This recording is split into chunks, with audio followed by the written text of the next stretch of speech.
Hi, everyone.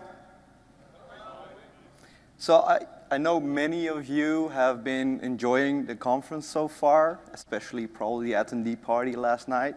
So let me just kind of ease you into the story here and start with a short anecdote. So when I arrived in Orlando, me and a coworker, we went to Kennedy Space Center. And when we got there, I was amazed about the technology, about the scale of things. It was really, truly impressive to see the whole journey from the past to the future, where we didn't just go for new technology, right? What really inspired me there was the attitude those people brought into trying to win that space race, into developing new technologies, into pioneering, into going into the unknown, and then finally arriving at the moon. And then they ended up distilling that in what they call the right stuff. Now, I really love that quote, because really having that mindset, that pioneering attitude to bring something that has been previously unexplored and then taking it into the future. That's really cool.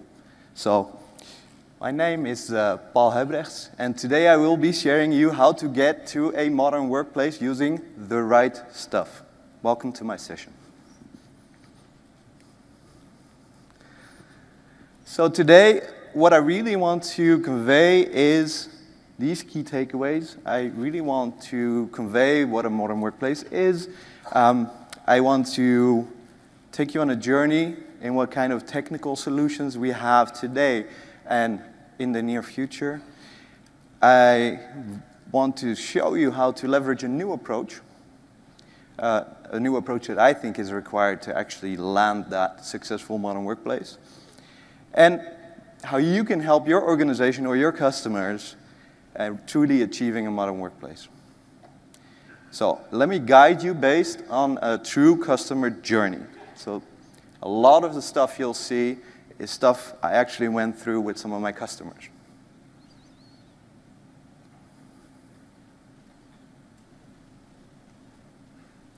Now, let me start by quoting the end boss of Microsoft. You've seen this slide time and again.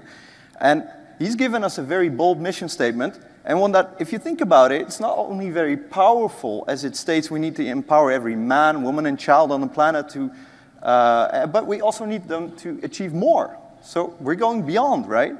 And from an IT perspective, that's basically our worldview, we can ask an employee to be productive, but we cannot, and we should not force them how to be productive, right? True productivity is only achieved if our user has the opportunity to use the tools they know and love. Yet another quote from Satya, actually. And to this end, many application portfolios have become staggering in size. There's so many tools around. Worse, from their personal motivation to achieve more, to be productive, users will often choose tools that have not been provided by the organization. Yes, shadow IT, yep. All right. Of course, this presents a huge problem when it comes to securing company assets. This is the Cyber Defense Operations Center. Right. Data will end up in all the wrong places, places with little or no security and definitely no visibility in what's going on there. So I don't need to tell you this really, one thing I'm pretty sure about that, company data is no longer contained within the walls of the organization. And realizing that, what sort of the knee-jerk reaction would be is, let's contain this. Let's get a grip on this, right? And a traditional way to solve that challenge is to lock everything away. And that's a very technical solution, and it's also very effective. That's a pretty good vault right there. Your money's probably pretty safe in there, right? And so we attempt to keep control over what's ours, our company data, by centralizing, isolating, and then controlling access to it. What we then do to create the required level of flexibility is see about ways how to get our users to that vault. Doesn't seem like a very valid approach anymore, actually. So this approach, combined with the motivation of employees to achieve more, the advent of cloud, and those pesky millennials with all their demands, it has rapidly become unmanageable, right? So it's been a while since data and applications were contained inside your own data center. And if you keep locking down further, you're going to reach a point that company-provided tools feel like going back to the Stone Age, right? You may as well have an actual stone tablet and chip away at it. It's pretty secure. So we need a new approach. And I hope my point is clear when I add not just from a technology perspective. So let's ask ourselves, what is a modern workplace? Ideally, it strikes the balance between usability, manageability, and security. So this is a lofty goal, right? But guess what? We can actually get there. So since we have to begin somewhere, let's tackle the technical perspective first. And these are the general characteristics of a modern workplace. We manage from the cloud, we configure devices in a new, more focused way, ideally only with a single set of tools, and above all, leverage intelligent security. It doesn't get in the way of productivity. And to summarize, this is what I call modern device management. So you've all heard MDM, mobile device management. This is what I call modern device management. And just to add a bit of inspiration, what we've been working on is to get Windows 10 working as the ideal platform for a modern workplace, but it's still flexible enough to carry over from traditional workplace scenarios. And instead of just offering that modern workplace, we're going to give you the flexibility to choose what's best for you. And in the end, we hope to have both traditional and modern workplace deployments side by side and offer the flexibility needed. Okay. So most of you are going, wow, Paul, that sounds interesting. You should really come talk to my customer. Indeed, I've actually talked with a lot of customers on this very subject. And you know what? They all see the benefits of a modern workplace. They all see that having something that's pretty much cloud-connected, internet-centric, it's pretty cool. And then when you get down to the nitty-gritty, there's all of these challenges that arise. And let's be real, every situation is different, and all change is challenging, especially for IT. Because we've made it our business not to change stuff, because we don't want it to break. After all, there's a business to run. So that's kind of the controversy right there. So that makes change extra challenging. And let me just state, there is no silver bullet. There is no way this whole process is going to be easy, right? We're talking 15 plus years of doing the exact same thing, or very nearly. We need new technology, we need new culture, we need a new mindset. So guess what? The culture and mindset are mostly already there following the smartphone tablet revolution. So many of the technology is inspired on the problems that actually arose when the iPad took off. Let's be realistic. Now, it's our job to realize the full potential of that. So let's take a look at some aspects of a workplace, technical aspects, compare methods between traditional and modern, and then see if you can spot the underlying theme. So here's some examples of the areas of a workplace solution and the differences in technology. So when it comes to provisioning, actually setting up a device, we're kind of moving away from heavy touch, deployment, imaging, to a more light touch model. And there's been many announcements of technology that makes that very easy to do nowadays. And then when it comes to acquiring the device, many of you have probably seen the autopilot feature come into play, And that's yet another step to sort of giving that mobile device experience to users. They receive the mobile device, they just enter their details, and they get up and running straight away. Well, that's kind of a nice place to be, and that's where we're hoping to go, especially with technology like this. It also depends on a lot of self-sufficiency. So maybe there are some users in your organization that could use some support in setting up, but the majority is already going to be familiar with a similar process at home when they set up their iPhone or their Android or their other smartphone, right? Okay, so then from an identity perspective, we are used to using the traditional Microsoft technologies like Active Directory, NTLM authentication, Kerberos for file and print, etc. And we're really trying to switch over to that cloud-first approach where we can still actually verify those identities, maybe adding on some extra security. Hello for Business, biometrics, it's pretty good. And also trying to leave behind some of the past there, get rid of passwords if we can. And then as it goes to software updates, many organizations already sort of leverage an approach where you sort of try and fire and forget because it's just too much work to check every update. We actually facilitate that by offering options to do staggered rollouts of updates and feature updates. And that's also a bit of a new approach. And then when it comes to apps, we sort of see a shift. Thankfully, many apps are carrying over to SaaS solutions. Companies are actively trying to get their applications web-based into the cloud. This will very much support our scenario as well. And then when it comes to management, we're used to doing our config manager, and now we have new options using MDM. The same goes for policy setting. And then when it comes to configuration and security options, we need something for printers. I don't know if anyone has a clever solution for that, but I'm still looking for something more modern. We're kind of moving towards, what's that called? When you can print to a central printer and you just can retrieve your document at the printer, follow me, follow you, something like that. That would be good. Not only to carry that over to some sort of internet-connected platform.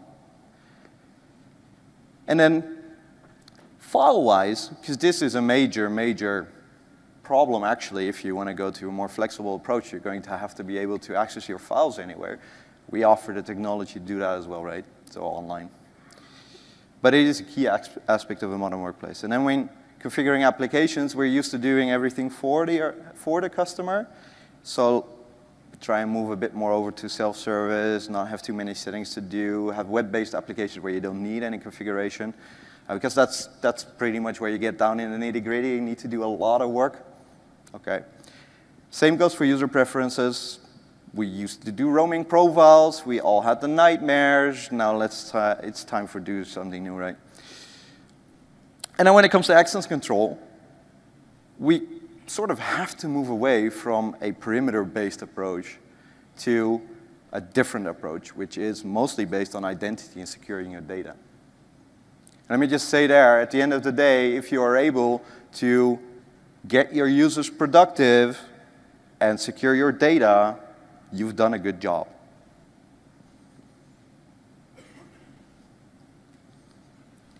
All right, so now we've discussed some of the technical differences between traditional options for management, configuration, and security.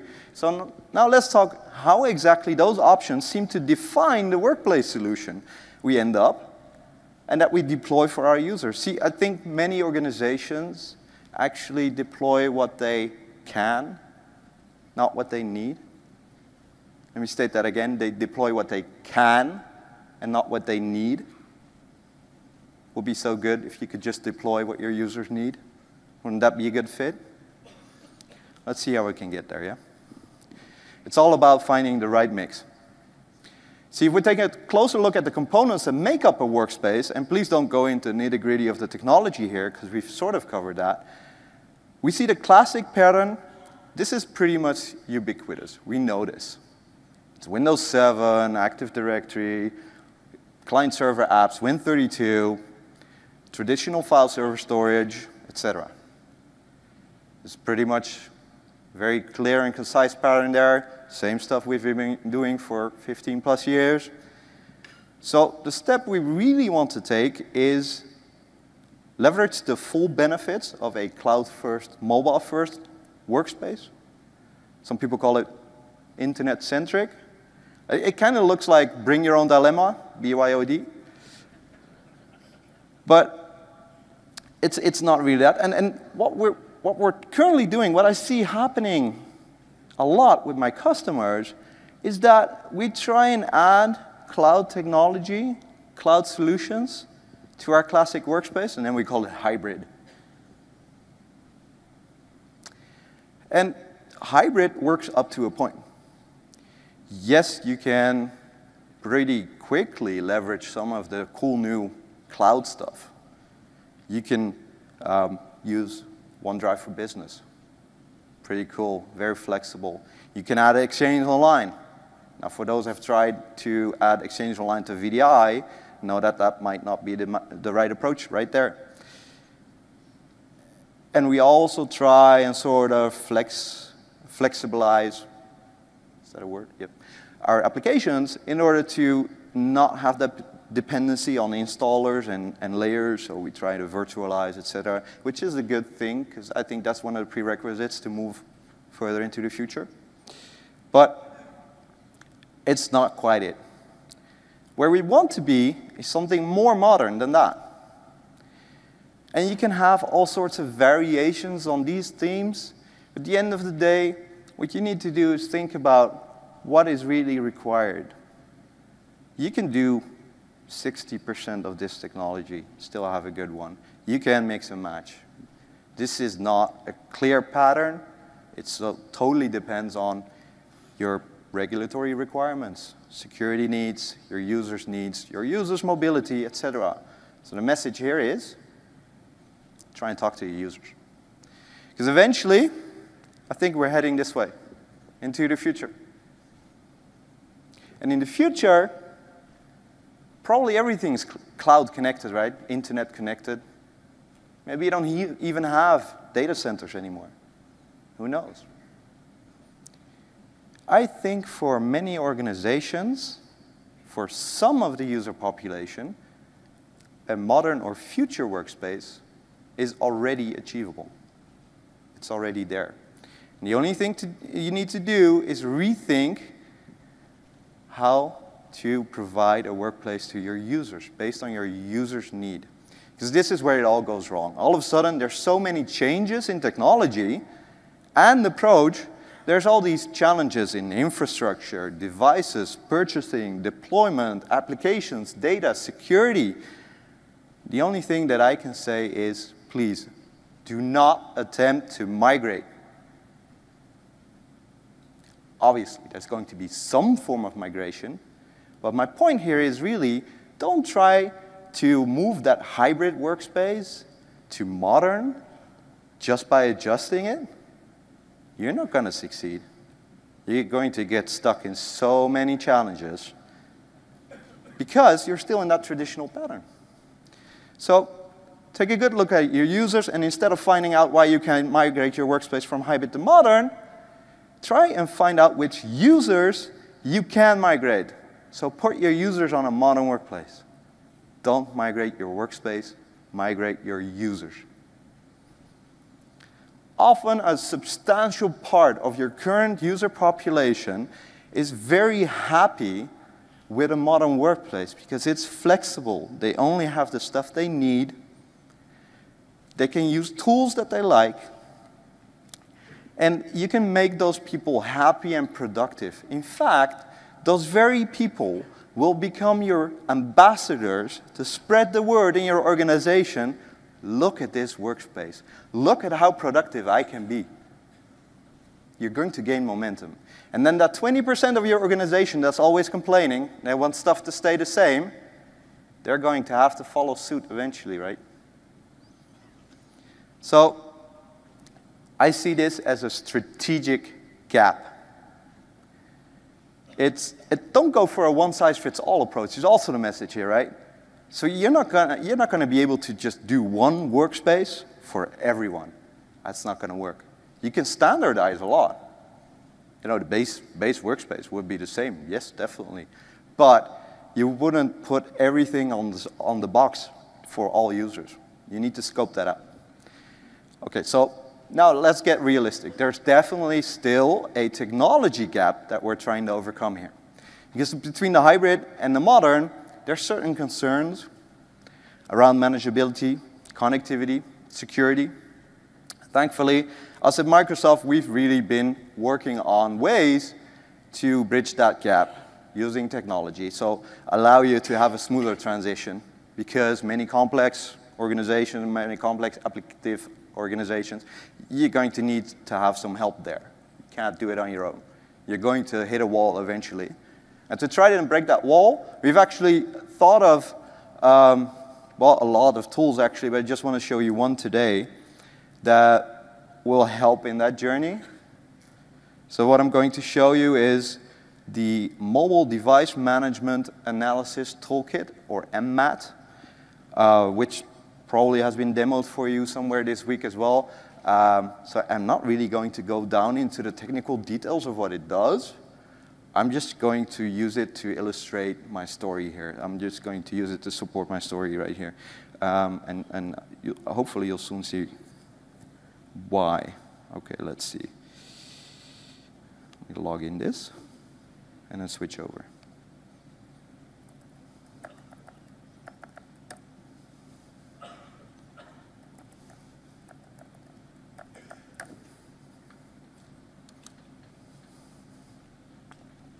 Whoops. Okay. So I have a domain controller.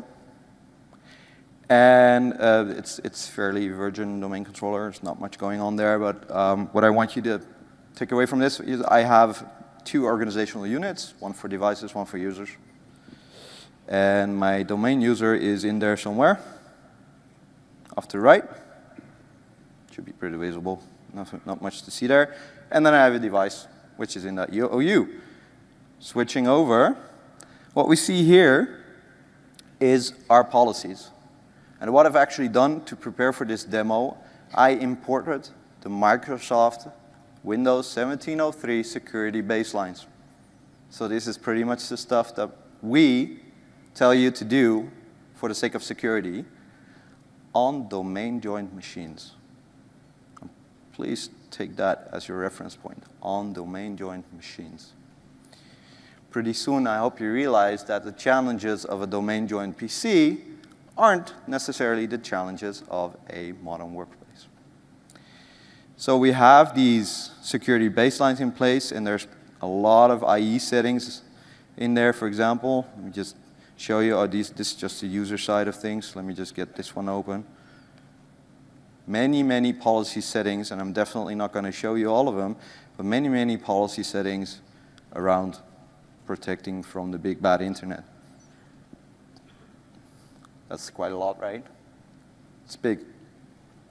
So what the MDM analysis tool does, you can run it on your own machine. Ironically, if you want to run this on a baseline machine, you're going to have to lower security, otherwise the tool won't run. So it's quite funny right there. So I can show you the command line here.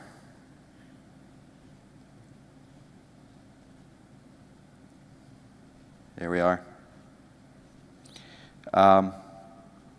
It's pretty well documented. I'm not going to show you what exact command you're going to need, but I am going to show you what the output is. Output is, what it does is it takes all of the policies applied to this machine and this particular user and analyzes them and then goes verify what MDM, so Intune, AirWatch, Mobile Iron policies can I configure that would have the same result. So this is a like-for-like comparison between group policy and MDM policy.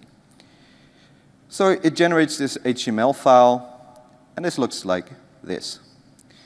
And let me just start at the top here. First off, what's noticeable is that there's all these caveats here that you can't really map everything one-to-one. You should take this as a guideline, and please don't base your security off of this, etc. Just in case you want to sue us. And then what you see here is the green stuff. So green is good, yes? So from green is good, we can see you can do something about UNC Pass, you can do something with remote assistance. There's pretty much a lot of security stuff you can actually get from that security baseline that carries over. And then we start hitting the red stuff. And then you see policies around passwords you can't enforce. Now, is this a problem for a cloud domain joined machine? Nope. And that's the kind of mindset you need to take away from this. You're not going to get a clear-cut answer from this. Plus, my point that I'm trying to make when I show you all of these options, all of these translations, is don't do it. Sure, it's a good tool. You can use this tool to gain insight in how you would do security configuration in a modern world, but please don't just copy-paste it. Because I want you to think about what you're doing. You don't need to protect domain credentials. You don't have them. You don't need to set network boundaries. You probably don't need to do anything about Kerberos configuration because you don't have it. And apart from that, I would like you to use CredGuard, Hello for Business, better technology there together. It doesn't translate well. Even though we have this tool, I would just advise you to use this for inspiration. Many of the problems also arise from having legacy web applications in the organization.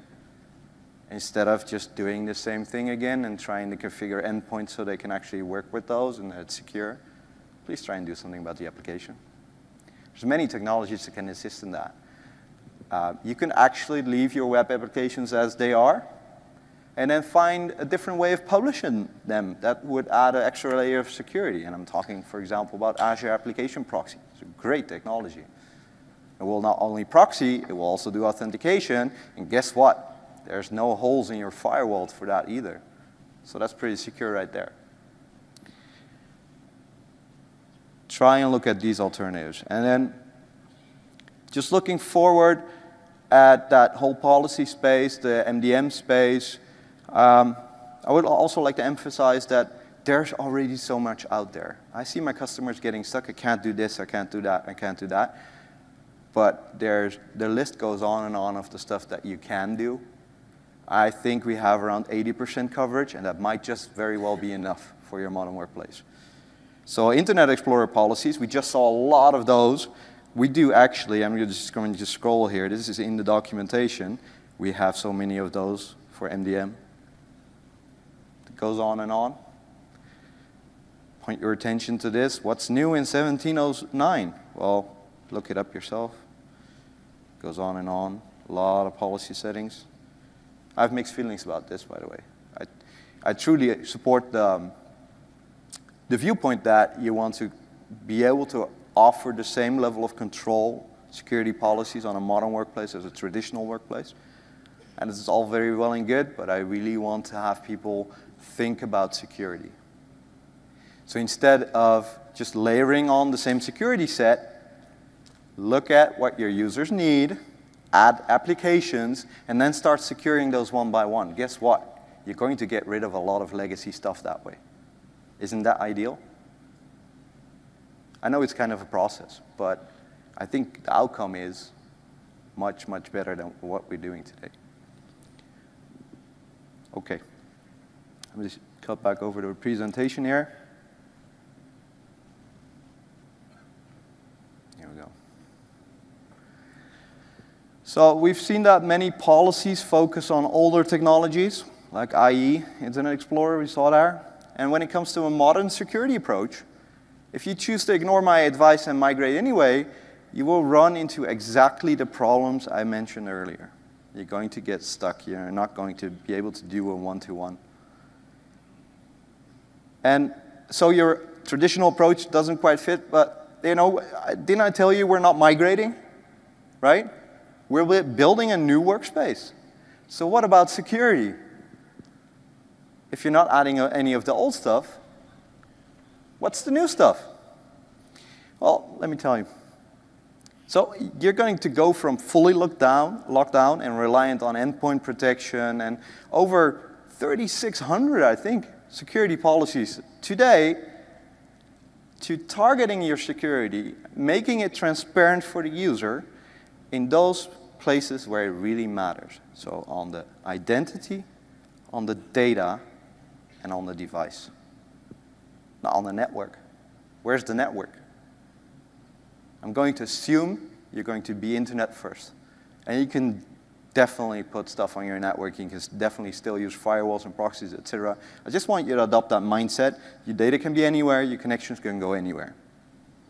It's not just your data center. And secondly, instead of relying on bolted-on solutions, adding layer upon layer of protection, adding third-party endpoint protection, adding all this stuff to harden the device and do the traditional security, please take a look at what we already built in.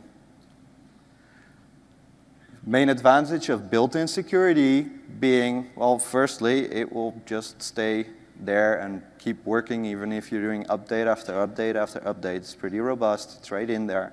And we're doing stuff at the base operating system level. We're in that kernel. We're in the memory manager. We're going to provide the best protection just right in the operating system. The same goes for our platform solutions. Look at our cloud solutions. Office 365, great built-in security.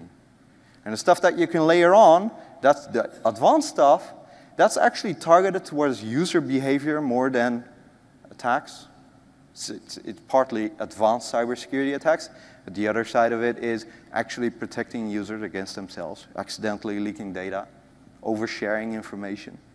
Yeah, that's really where we go from just reactive security, trying to lock everything down, in assisting the user in being secure.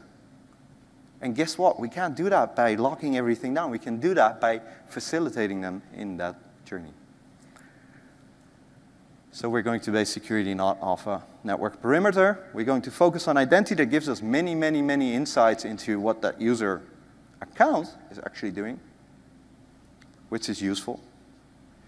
And then go from a zero trust to an intelligent trust model, where if you're going to allow access to certain resources, maybe you want to think about what conditions you could impose on that access, instead of just making one baseline and only allowing that. Maybe you want to allow a mobile device to access that information, depending on what that information is and what the users need. So a bit further on bridging the gap. What we've done, so this is what got recently released, and I made this slide just before Ignite, so there's going to be some more stuff that was announced this week that I didn't get to include here. So Autopilot, I mentioned that before. There's actually several ways to do in clean PC, so after enrollment that you can remove all the crapware that the OEM put on there. That's pretty good. We have new hybrid options for Hello, and we have new authentication options that don't require ADFS solutions, making it easier to set up your identity federation. We can have a bit more control over what updates are doing on the endpoints. This is a big ask from our customers because they need a little bit more of control. They don't need the granularity from WSUS or Config Manager. But we do need to have some control of what happens there. And then we actually, as part of Windows as a service, we added services, cloud services, and we call those Windows Analytics, which will give you many, many more insights into what's actually happening on your Windows boxes, including what the status of updates is, and also if you're using Defender, what the status of that is. So it's pretty cool. We allow you to do AppV management, so you can actually push packages, you can push configuration for the AppV agent, so you can tell it, okay, go to that streaming server, get your applications, pretty good. And then if you want to deploy Office Pro plus ClickTron on the box, there's just sort of a next finish thing in Intune right now. You can just say, okay, I want Office Pro Plus for those users with those components, go. No more packages, installers, configuration script, just click it. Pretty cool.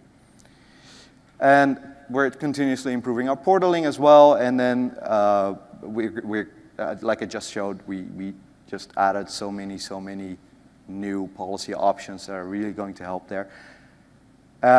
So internet cloud printing, we're slowly building up to that. I told you that's kind of a problem. You need to have some vendor solution in there probably.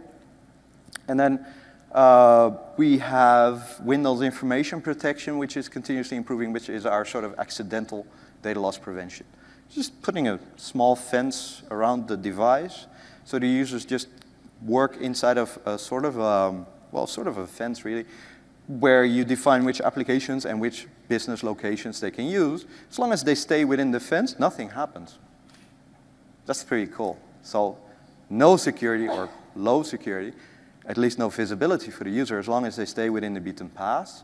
And then once they try and go outside of it, they either get prompted, don't do this, or they get blocked.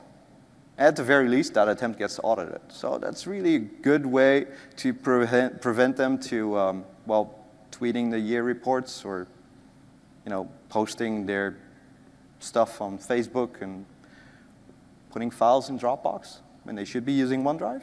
They'll just get a really graceful prompt. This is not a work location. Please don't do that. Then all of the new policies are coming. I think I mentioned that like 3 times. We do a bit more on user preference level, and we do risk-based conditional access. This is all here today. So let's take a look forward. We are going to be able to deploy PowerShell scripts to Windows 10 devices through MDM. Yeah, good, right? So I'm not going to go in depth on this, but it's fairly straightforward. You have a script repository, and Intune will push that script down for you and then execute it. Which means, for those who are well-versed in PowerShell, you can do everything now, right? Opens up a lot of doors, and for your specific situation will really create that extra amount of flexibility. And secondly, for those who have actually set up Config Manager and Intune in a hybrid environment and been feeling the pain of doing that, because they're not exactly developing in line, we're going to offer you an option to split those up. And not only that, we're going to offer you the option of switching over devices from one to the other, which hopefully will give you the flexibility to start in a Config Manager world and slowly move over to the Intune world. And you can actually do that side by side with co-management. We're going to allow you to put both the Intune agent, which is already in box in Windows, as well as the Config Manager agent on the same box. This means you can do mix and match. You can do applications with Config Manager. You can do policies with Intune, or the other way around. And this will really, really help in moving over some of those really tricky things from the old into the new. You're going to be able to do a full hybrid without Intune and Config Manager actually talking to each other. The agents are going to coordinate and say, no, I'm winning here. I'm doing policy. You can do applications, for example. This is all possible. Eventually, I hope that this is not a permanent fix, that you're not going to be running bimodal until the end of days. I want you to move over your applications to Intune. I want you to move over all your policies to Intune. But you can probably realize that you just got the power of Config Manager and Intune. How cool is that? You probably heard some of this stuff earlier this week, but I think it's pretty exciting news. We're really focusing on providing that added value on Windows 10, where you can get more and more insights into what's actually happening on all your endpoints, wherever they are, because it's all internet-centric. And we're also going to step up our security game by really upping what we're doing in Windows Defender. For example, did you hear about the awesome ransomware protection we're introducing? I see a couple of heads pop up. Cool stuff. So this is where we leverage our knowledge of what files are good and bad. We leverage our cloud backend, our intelligent security graph, and then we just put something very simple in place. What if, by default, particular folders couldn't be written to apart from trusted processes. That would stop like 90% of all ransomware right there in its tracks, because it wouldn't be able to write to those folders. That's exactly what we did. So that's pretty cool stuff. It's not the only intelligent security we added. We're also going to do network protection based on reputation. And we're also going to do application control based on reputation, where if your user is a local admin, is allowed to install applications, they can only install applications that have been vetted previously by us. So we have a trusted list, a whitelist that we maintain for our customers, and then allow or disallow installation of applications. That's a big chunk of really robust flexibility there. Just really simple, very effective. And that's all going to end up in Windows Security Center. And I already told you about the CSPs as well, so Firewall, Windows Defender, Application Guard, BitLocker. It's really going to go overboard with the BitLocker policies. And this is just some of the other stuff that's there as well. So take your time to read this. Or just go to this URL. And then we can move on with the presentation. So applications, right? I think in many, many organizations, this is going to be your largest problem ever. So we can do whatever we want, but if those users can't use those applications, it's done, right? So I want to take a look with you at those applications, application patterns. So we have a classic pattern where the majority of applications is Win32. This is what we call our legacy. This is what we're still going to be dealing with in 10 years, unfortunately. And then we have web applications, whether they're external or internal. We have platform applications from the respective stores, the universal Windows applications. And then there's SaaS, which can or cannot be web-based, or it's client-based, but at least it's something that's not in our data center. That's basically. And then when we look at a hybrid scenario, and that's pretty much where we are today, you see that a way larger amount of applications are SaaS, less Win32, that's good, because we've already been taking years in trying to get rid of most of that legacy, and a lot of software vendors are making cloud-based varieties of their software.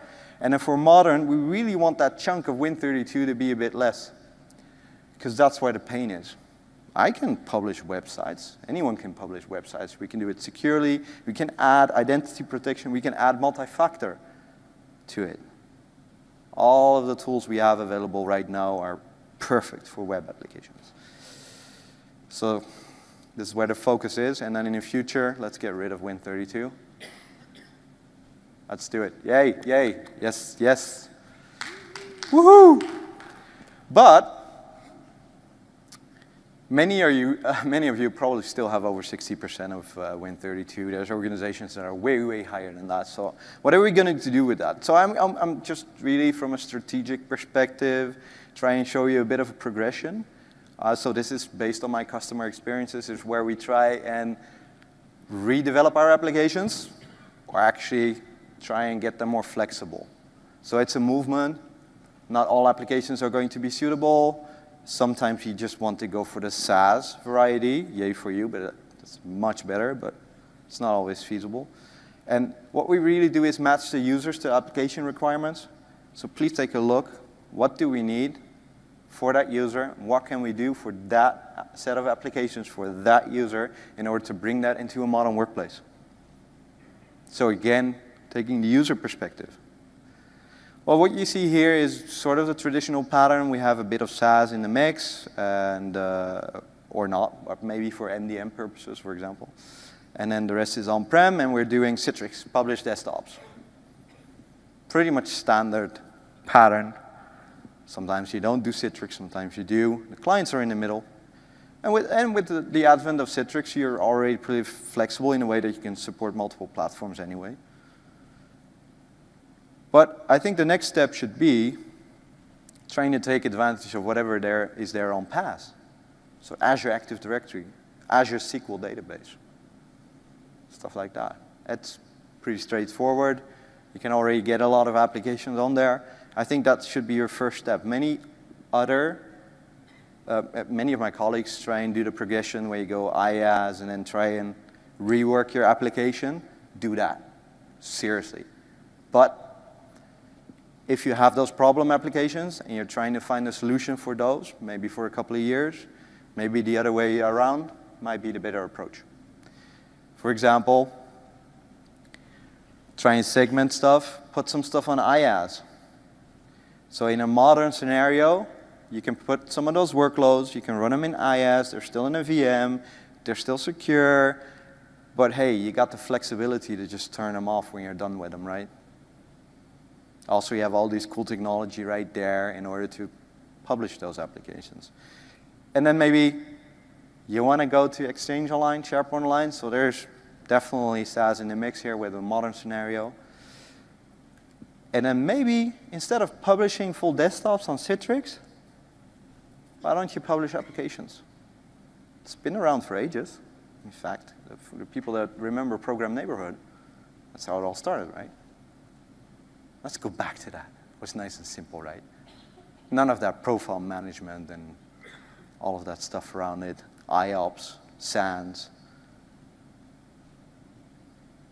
Let's go back from the VDI age. Yeah. There you go.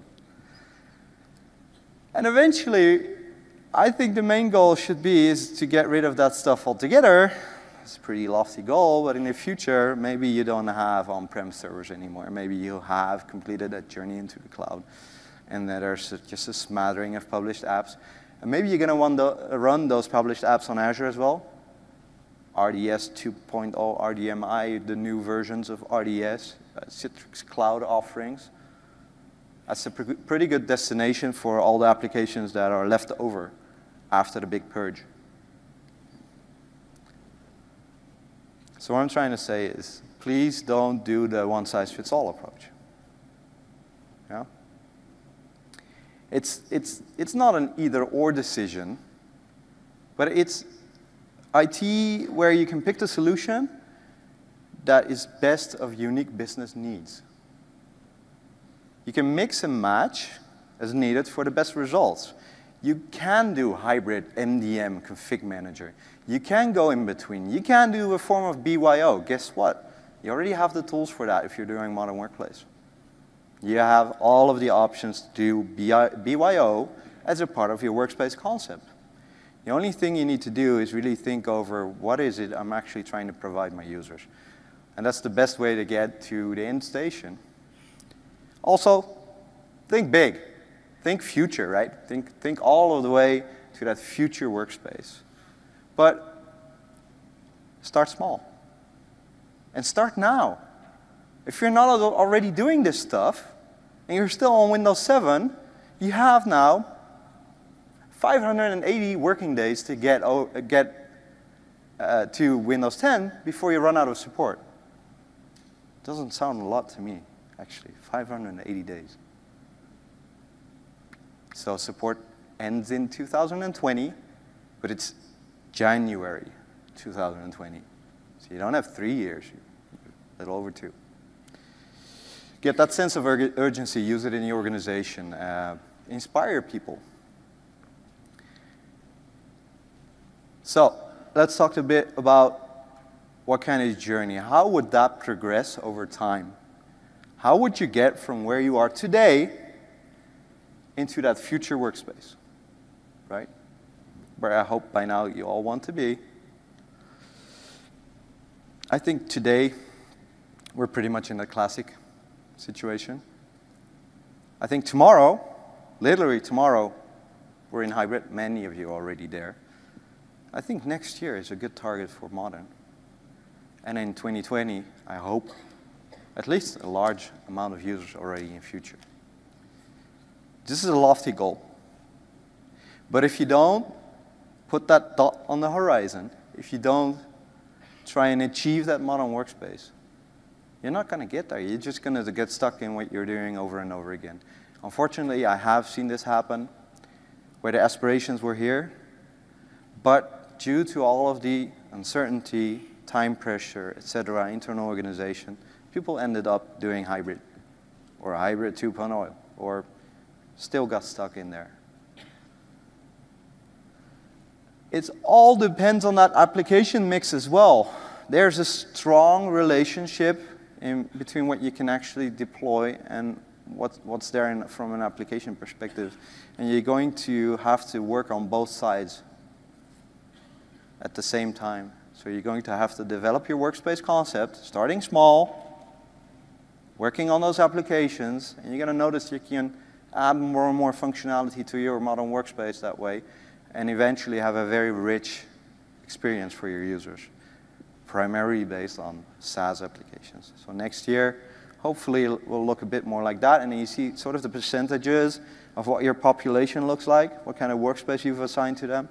You should see it shifting, and then in the future, there should only be a small amount of older workspace concept left. Right.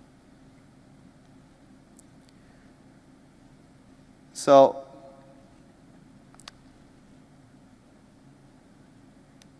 please take a look at your users, match them to your applicative needs, and deploy what you need and not what you have. Do the hard work. You're going to have to. This is not going to be easy.